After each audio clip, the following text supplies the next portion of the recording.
جب گھر آتے ہیں تو آپ کی بیٹیاں آپ کو عید مبارک کہتی ہیں، آپ سے ملتی ہیں، لیکن منہ پہ کپڑا دھرا ہوا ہے۔ حضرت عمر رضی اللہ تعالیٰ عنہ، عمر بن عبدالعزیز بولتے ہیں کہ بیٹی آپ نے چہرے کے اوپر کپڑا کیوں رکھا ہوا ہے؟ تو وہ کہتی ہیں ہم نے کچے پیاز سے آج کھانا کھایا ہے، تو اس لیے ہم نے کپڑا رکھا ہے کہ آپ اس کی سمیل محسوس نہ کریں۔ تو حضرت عمر بن عبدالعزیز وہ پڑھتے ہیں اور فرماتے ہیں کہ کس باپ کا جی نہیں چاہتا کہ میری اولاد آسودہ ہو، لیکن میں آخرت سے ڈرتا ہوں۔ حضور میری تو ساری بہار آپ سے ہے۔ حضرت عمر بن عبدالعزیز جو کہ اموی خاندان کے چشم و چراغ تھے، لیکن ان کا مزاج سب سے ہٹ کے تھا، انوکھا اور نرالا تھا۔ سلیمان نے ساری زندگی تخت و تاج کی بسر کرنے کے بعد سوچا کہ میں ان کو اپنا نائب بناؤں۔ تو خیر جب ان کا انتقال ہوا تو لوگ دمشق کی جامع مسجد میں جمع ہوئے اور وصیت نامہ پڑھا گیا۔ تو حضرت عمر بن عبدالعزیز کھڑے ہوئے، فرمایا لوگوں نہ تو میری منشا تھی کہ مجھے خلیفہ بنایا جائے اور نہ مجھے اس بات کا علم تھا، یہ میری منشا اور آپ لوگوں کی مشاورت کے بغیر کیا گیا ہے، میں اس سے دستبردار ہوتا ہوں، آپ جس کو چاہیں اپنا خلیفہ مقرر کر لیں۔ تو لوگوں نے کہا آپ ہی ہمارے امیر ہیں، آپ ہی ہمارے خلیفہ ہیں۔ تو آپ نے فرمایا کہ جب تک اللہ کی اطاعت کرتا رہوں تب تک تمہارا خلیفہ رہوں۔ اور پھر آپ نے حکم نامہ جاری کیا کہ میری جتنی جائیداد ہے ساری بیت المال میں جمع کروائی جائے، اور جتنے بھی اموی شہزادے تھے ان کی جائیدادیں جو لوگوں کے ضبط کی ہوئی تھی سب کو بھاگ کے سرکار ضبط کرنے کا حکم نامہ جاری کیا۔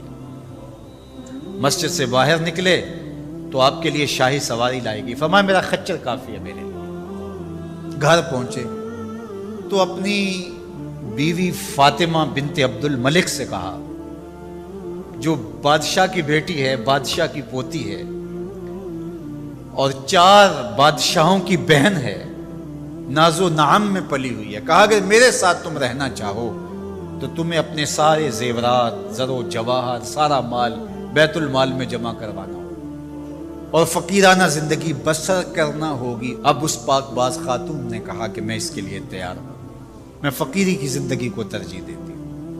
اب حضرت عمر رضی اللہ تعالیٰ عنہ نے صرف 2 سال 5 ماہ اور کچھ دن حکومت کی اور 3 بر اعظموں پر سلطنت اسلامیہ پھیلی ہوئی تھی، اور آپ روتے تھے کہ ان لوگوں کا حق بھی میرے اوپر بلا مطالبہ ہے جو دنیا کے کسی بھی خطے کے اوپر اس سلطنت کی حدود میں بستے ہیں۔ عید کا موقع آیا، عیدگاہ میں جب لوگ ایک دوسرے کو مل رہے تھے تو امیر المومنین کے بیٹوں کے کپڑے خستہ تھے، پرانے تھے، پیوند لگے ہوئے تھے۔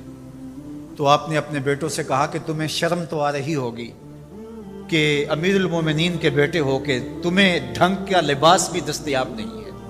تو آپ کا ایک بیٹا عبد الملک بن عمر بن عبدالعزیز جو آپ کی زندگی میں انتقال کر گیا تھا، اس نے کہا ہمیں اس بات پہ فخر ہے کہ ہمارے باپ نے خیانت نہیں کی ہے، ہمارا باپ دیانتدار ہے۔ جب گھر آتے ہیں تو آپ کی بیٹیاں آپ کو عید مبارک کہتی ہیں، آپ سے ملتی ہیں، لیکن منہ پہ کپڑا دھرا ہوا ہے۔ تو حضرت عمر رضی اللہ تعالیٰ عنہ، عمر بن عبدالعزیز بولتے ہیں کہ بیٹی آپ نے چہرے کے اوپر کپڑا کیوں رکھا ہوا ہے؟ تو وہ کہتی ہم نے کچے پیاز سے آج کھانا کھایا ہے، تو اس لیے ہم نے کپڑا رکھا ہے کہ آپ اس کی سمیل محسوس نہ کریں۔ تو حضرت عمر بن عبدالعزیز وہ پڑھتے ہیں اور فرماتے ہیں کہ کس باپ کا جی نہیں چاہتا کہ میری اولاد آسودہ ہو، لیکن میں آخرت سے ڈرتا ہوں۔ حضرت عمر بن عبدالعزیز رضی اللہ تعالیٰ عنہ کے 2 سال 5 ماہ اور چند دنوں کے اندر ایسا عدل پھیلتا ہے کہ لوگ کہتے ہیں ہمیں لگتا تھا آسمان اور زمین کے درمیان ترازو گاڑ دیا گیا ہے، ہر شے پوری تولی جا رہی ہے، اور اتنی خوشحالی آتی ہے، اتنی خوشحالی آتی ہے، لوگ زکوٰۃ کے پیسے لے کے نکلتے ہیں، کوئی زکوٰۃ لینے والا نہیں ملتا۔ ایک علاقے کے لوگ حضرت عمر بن عبدالعزیز کو خط لکھتے ہیں کہ حضرت زکوٰۃ کا کیا کریں؟ فرمایا غریبوں کو دے۔ کہا کوئی غریب رہا ہی نہیں، تو کہا کہ اچھا آپ اس طرح کریں کہ جن کی شادیاں نہیں ہوئی ان کا مہر ادا کر کے شادیاں کروا دیں۔ تو وہ جواب میں لکھتا ہے یہ بھی ہو چکا۔ تو کہا لوگوں کو قرضہ دے دیں۔ کہا کسی کو قرضے کی ضرورت ہی نہیں ہے۔ تو پھر فرماتے ہیں اچھا غیر مسلموں کو قرضہ دیں تاکہ وہ کھیتی باڑی کر کے زراعت کے کام کو بڑھائیں۔ یہ عمر بن عبدالعزیز کا دور ہے۔ عدل پھیلا، نور پھیلا، روشنی پھیلی، شہزادگی کی زندگی سے ایک دم اپنے آپ کو ایک چھوٹے سے کٹیا کے اندر محدود کر دیا۔ اللہ اکبر۔ حضرت عمر بن عبدالعزیز رضی اللہ تعالی عنہ مسلمانوں کے نامور خلیفہ ہے، اور ان کو ان کے عدل، ان کے انصاف، ان کی سادگی اور ان کی زندگی کے اس خوبصورت طرز کی وجہ سے عمر ثانی کہا جاتا ہے۔ صحابہ سے ایک دن حضور نے فرمایا طوبی لمن رآنی وآمن بی، کہ اس شخص کو مبارک ہو جس نے مجھے دیکھا اور میرے اوپر ایمان لایا۔ کتنا خوش قسمت ہے جس نے مجھے دیکھا اور میرے اوپر ایمان لایا۔ تو صحابہ بہت خوش ہوئے، لیکن حضور نے پھر دوسری بات فرمائی وَطُوبَى سَبْعَ مَرَّاتٍ مَن لَّمْ يَرَانِي وَآمَنَ بِي، اور اس کو 7 مبارکیں ہوں جس نے مجھے نہیں دیکھا پھر بھی ایمان لایا۔ کہا اس کو 7 مبارکیں۔ یار چاند سامنے ٹکڑے ہوتے ہوئے دیکھ کر ایمان لانا بڑی بات ہے، اگرچہ ابو جہل پھر بھی نہیں مانا تھا، لیکن ایک چیز دیکھی نا، حضور کا چہرہ دیکھا اور پتھروں سے چشمے پھوٹتے دیکھے، انگلیوں سے چشمے بہتے دیکھے، اور جو ہے وہ سورج کو پلٹتے دیکھا، درختوں کو سلامی دیتے ہوئے دیکھا، کھجوروں کو۔ کیا منظر تھا کہ ایک عربی آیا اور کہنے لگا حضور میں تو آپ کو اللہ کا رسول تھا مانوں گا، یہ جو درخت پہ لٹکتی ہوئی کھجوروں کے خوشے ہیں یہ گواہی دیں کہ آپ اللہ کے رسول ہیں۔ اللہ اکبر۔ تو حضور نے خوشوں کی طرف اشارہ کیا تو وہ ٹوٹ کے حضور کے قدموں میں آ گئے، تو اس نے کلمہ پڑھنا شروع کر دیا۔ تو وہ کیسے منظر تھے؟ اقبال نے کہا نا خوشا وہ وقت کے طیبہ مقام تھا ان کا، خوشا وہ وقت کے دیدار عام تھا ان کا، وہ ایک وقت تھا۔ تو کہا طوبی لمن رآنی وآمن بی، اس شخص کو مبارک ہو جس نے مجھے دیکھا اور میرے اوپر ایمان لایا، اور فرمایا اس شخص کو 7 مبارکیں ہوں جس نے مجھے دیکھا بھی نہیں ہوگا لیکن پھر بھی میرے اوپر ایمان لائے گا۔ اللہ اکبر۔ وہ ہم تربوز لینے جاتے ہیں نا، جب ہم چھوٹے ہوتے تھے، اب تو کبھی لینے نہیں گئے، اس وقت 3 روپے 4 روپے کا ہوتا، یہ 3 روپے کا ہے۔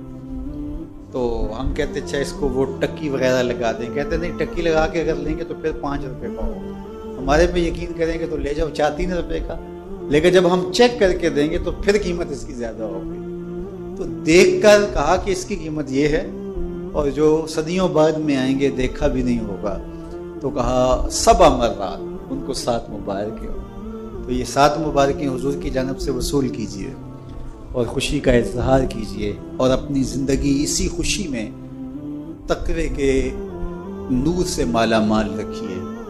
ہم یہاں ایک ایک لمحہ، ایک ایک ساعت، ایک ایک حرکت، ایک ایک سکنت کے جواب دیں۔ ثم لتسألن یومئذ عن النعیم، اس دن ایک ایک نعمت کے بارے میں ہم سے سوال ہونا ہے، پوچھا جانا ہے۔ اس لیے اپنے سارے معاملات کو مرتب رکھیں، منظم رکھیں، تو اللہ ہمیں قلب کی طہارتیں، روح کی پاکیزگیاں، سوچوں کی عفتیں اور دامن کی پارسائیاں نصیب فرمائے۔ یہ مختصر زندگی